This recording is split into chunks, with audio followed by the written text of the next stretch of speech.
جنات کو اور شیاطین کو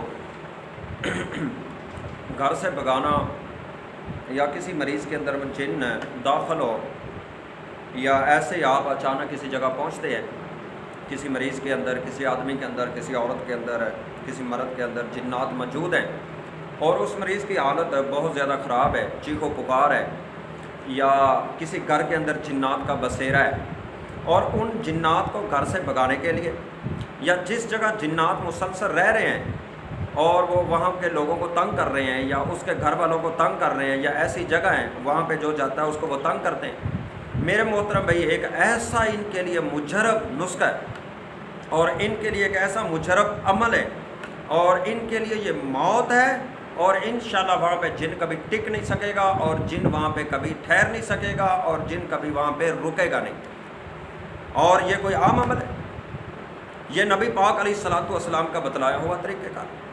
آپ انشاءاللہ آپ آج کے بعد آپ آسانی سے، کوئی بھی آدمی ہے، نارمل سے نارمل بھی آدمی ہے، وہ اپنے گھر سے جنات کو بھگا سکتا ہے، اپنے گھر سے جنات کو نکال سکتا ہے، یا کسی مریض میں ہے تو اس کو وقتی طور بہت زیادہ پریشان کر رہے ہیں، تو انشاءاللہ آپ یہ عمل کریں گے تو وقتی طور اس مریض کو بالکل آرام آ جائے گا۔ اس کے بعد اگر اس پر زیادہ ہیوی ہے تو اس کو کسی اچھے اور نیک اور صالح مالک جو اس کا تجربہ رکھنے والا ہے اس کے پاس لے جائیں، یا ایسی جگہ جنات کا بسیرا جہاں پہ وہ لوگوں کو تنگ کرتے ہیں، وہاں پہ اب جنات کو بھگانا ہے۔ اور بھگانا کیسے؟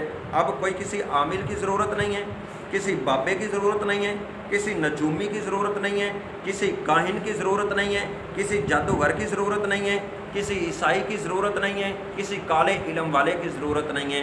آج انشاءاللہ وہ طریقہ ہے جو نبی پاک علیہ الصلوۃ والسلام کا بتلایا ہوا طریقہ ہے، اور نبی پاک علیہ الصلوۃ والسلام کی بات اور حدیث ایسا ہی ہے جیسے قرآن ہے۔ کیوں؟ وَمَا يَنطِقُ عَنِ الْهَوَىٰ إِنْ هُوَ إِلَّا وَحْيٌ يُوحَىٰ، کہ میرے محبوب پیغمبر علیہ السلام اپنی مرضی سے بات کرتے ہی نہیں ہیں۔ کب کرتے ہیں؟ جب قرآن نازل ہوتا ہے، جب وحی آتی ہے، پھر محبوب پیغمبر علیہ السلام بات کرتے ہیں، پھر وہ مسئلہ بتلاتے ہیں۔ آئیے میں طریقہ آپ کو بتلاؤں۔ سیدنا ابو ہریرہ رضی اللہ تعالی عنہ صحابی رسول ہے، بیان کرتے ہیں کہ نبی پاک علیہ الصلوۃ والسلام نے فرمایا کہ جب نماز والی اذان ہوتی ہے تو جو شیطان ہوتا ہے، جو کافر جن ہوتے ہیں، شیطان اس کو کہتے ہیں جو کافر ہوتے ہیں۔ ابھی جس طرح وہ انسانوں میں بھی شیطان ہوتے ہیں، جانوروں میں بھی وہ شیطان ہوتے ہیں، جو شریر ہوتا ہے، جو نافرمان ہوتا ہے، اس کو شیطان کہتے ہیں۔ جس طرح ایک آدمی بکریوں کا ریوڑ لے کے جا رہا ہے اور ایک بکری اس کو تنگ کر رہی، کبھی ادھر کبھی ادھر، تو اس کا مالک کہے گا یہ نا بکری بہت شیطان ہے۔ پرندے ہیں، جس طرح کوے کو بوتل، یہ کوا شیطان ہے۔ اسی طرح ہر جن کے، وہ ایک ابلیس ہی شیطان نہیں ہے، بس جنوں میں وہ شیطان ہیں جو اللہ کے نافرمان ہیں اور شریر ہیں اور لوگوں کو پریشان کرنے والے ہیں، ان کو شیطان بولتے ہیں۔ تو جو سیدنا ابو ہریرہ فرماتے ہیں کہ نبی پاک علیہ السلام نے فرمایا کہ جب اذان آتی ہے، مؤذن اذان کہتا ہے، تو یہ شیطان اپنی ہوا خارج کرتا ہوا، دوڑتا ہوا، تاکہ یہ منہ کے بل گرتا ہوا، اتنی یہ تیزی سے بھاگتا ہے، اس کو اتنی تکلیف ہوتی ہے کہ یہ اتنا دور نکل جاتا ہے کہ اس کے کانوں میں اذان کی آواز نہیں آتی، یہ یہاں تک بھاگ کے چلا جاتا ہے۔ پھر جب مؤذن اذان ختم کرتا ہے، پھر یہ واپس آتا ہے، پھر یہ نمازی کے دلوں کے اندر یہ وسوسے ڈالتا ہے۔ یہ حدیث کہاں ہے؟ صحیح البخاری کے اندر۔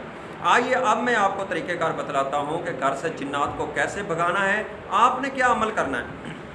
جس گھر کے اندر جن موجود ہیں، جس گھر کے اندر شیطان موجود ہیں، کچھ جن کہتے ہیں نا وہ حاضر ہوتے ہیں ہم مسلمان ہیں، نہیں مسلمان میرے بھائی، اگر وہ مسلمان ہے تو انہوں نے تکلیف دینی ہے، وہ بدبخت ہے، بس جھوٹ بول رہے ہیں نا، راکیوں کے ساتھ اور یہ دم کرنے والوں کے ساتھ اکثر یہ جھوٹ بولتے ہوتے ہیں، بات کچھ اور ہوتی، بتلا کچھ اور رہے ہوتے ہیں، اور ان کو بھی یہ چکر دے رہے ہوتے ہیں۔ اب کرنا کیا ہے میرے محترم بھائی؟ اس گھر کے اندر صبح 7 بار اذان کہنی چاہیے، بلند آواز سے ایک آدمی گھر کے اندر 7 بار اذان کہے۔ اور اس سے میرا ایک اپنا آزمایا ہوا تجربہ ہے، جو میں کافی اس کا علاج کر چکا ہوں اور کافی لوگوں کو اس سے فائدہ بھی ہوا ہے، کہ میں ان کو یہ بتلاتا ہوں کہ آپ چاروں کونوں کے اندر،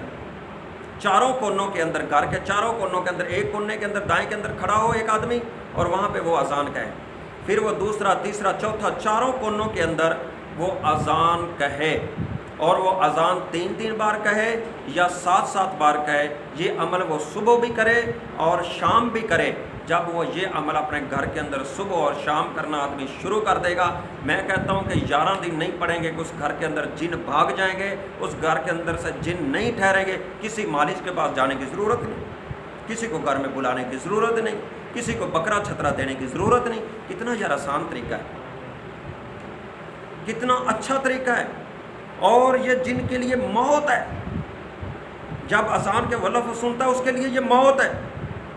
آپ یہ عمل کرنا شروع کر دیں۔ مالج کے لیے بھی یہ نصیحت ہے کہ جن گھروں کے اندر جن ہو ان کو وہ بولیں کہ بھئی اپنے گھر کے اندر صبح شام اذان کہیں۔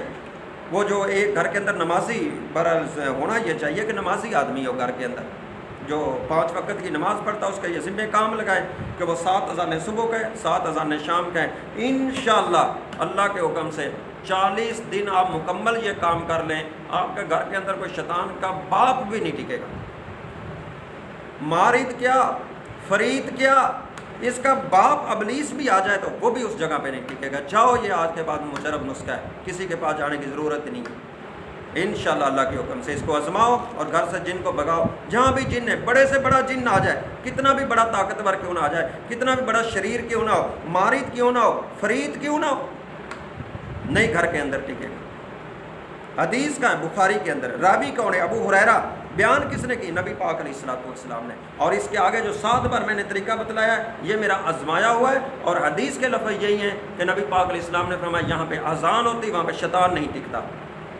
اذان کی آواز شیطان نہیں سنتا، اس کو تکلیف دیتی ہے، اس کو موت کی گھاٹ اتارتی ہے، نہیں سن پاتا۔ ایسے اذان کے لفظ، اس پہ عمل کرو۔